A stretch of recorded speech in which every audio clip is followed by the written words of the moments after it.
Welcome to the Salmon Runs YouTube. Enjoy the video.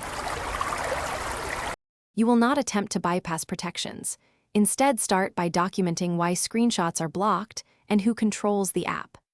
Once done, obtain explicit written permission from the app owner or vendor and create an isolated test environment or emulator so you can change settings without impacting production. Make sure to collect version numbers, device models, and policy references. This prepares you to work transparently and legally while keeping user data and production systems safe. You should prioritize supported methods.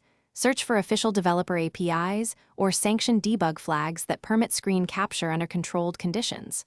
Once you locate them, request a temporary exemption or test token from the vendor.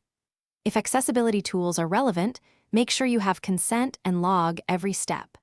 Avoid any hidden workarounds.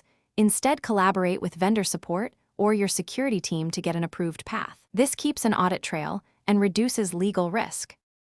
Wrap up by documenting every change, attaching approvals and test evidence, and creating a rollback plan.